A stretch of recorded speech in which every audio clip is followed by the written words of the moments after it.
Chers amis, bonjour. Eh bien, deuxième rendez-vous proposé par Vélizy TV et le Ciné-Club de Vélizy, actuellement fermé pour cause de Covid, évidemment. Donc, on a parlé d'Alfred Hitchcock la dernière fois.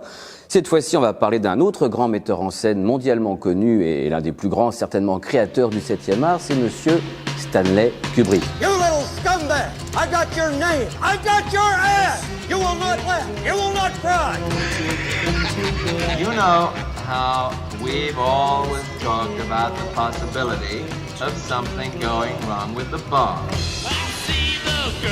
The whole point of the Doomsday Machine is lost. If you keep it a secret, why didn't you tell the world, eh? Stanley Kubrick est un cinéaste américain qui a beaucoup vécu en Angleterre, choisissant à la moitié de sa carrière de vivre dans un manoir, perdu dans la campagne, car il aimait la solitude, le calme. Il voyait des films, mais pas au cinéma, chez lui. Il se les faisait livrer. Alors, ça, ce sont des anecdotes, mais qui situent bien le personnage. Alors, cela dit, Stanley Kubrick, en à peu près 47 ans de carrière, n'a réalisé que 13 longs métrages. Alors, si on compare encore à Hitchcock, qui en a réalisé 53, on se dit que Kubrick n'en a pas réalisé beaucoup. Eh bien, c'est un peu logique parce que ce monsieur prenait son temps avant d'organiser le tournage d'un film. Il n'aimait pas écrire un scénario, il n'était pas vraiment scénariste, il voulait s'inspirer d'un livre. Et pour que le livre fasse un bon film, et pour en être sûr, il fallait en lire beaucoup. Donc entre deux films, il pouvait rester 4-5 ans sans tourner, lisant, et puis une fois qu'il avait choisi un livre que ses collaborateurs et lui-même allaient adapter pour le cinéma, eh bien il fallait trouver des décors, des costumes, des comédiens, un budget. Et Kubrick voulait toujours tout contrôler. Parce que d'abord, au niveau technique, c'était un grand maître de la technique. Il a commencé par faire de la photographie. Et très jeune, il était doué pour la photographie. Non seulement pour faire des belles photos, mais connaissait tous les objectifs, tous les appareils photo. Alors, si je devais vous parler des 3-4 films que je vous propose de voir ou de revoir à la maison, je mets en 1 pour sa beauté plastique Barry Lyndon.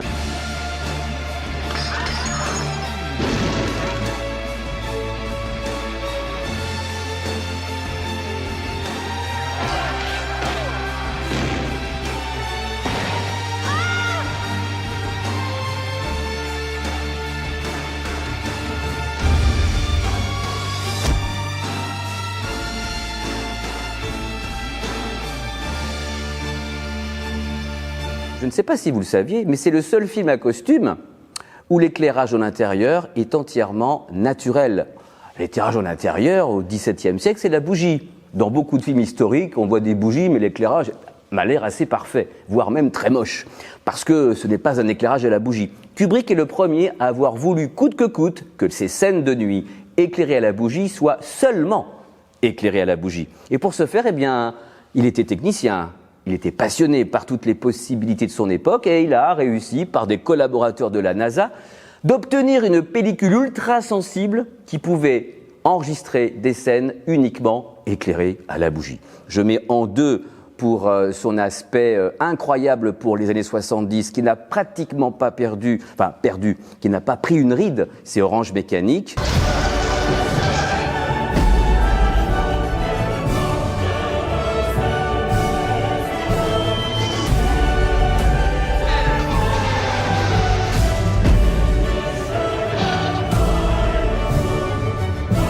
Funny how the colours of the real world only seem really real when you video them on a screen.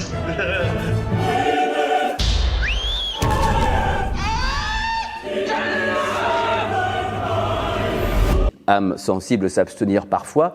Et puis, pour la revoyure, je mettrai, pour un peu de légèreté, Docteur Folamour. It's essential.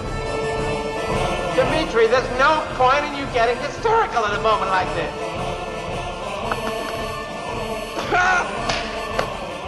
I wish we had one of them Doomsday Machines, Nancy.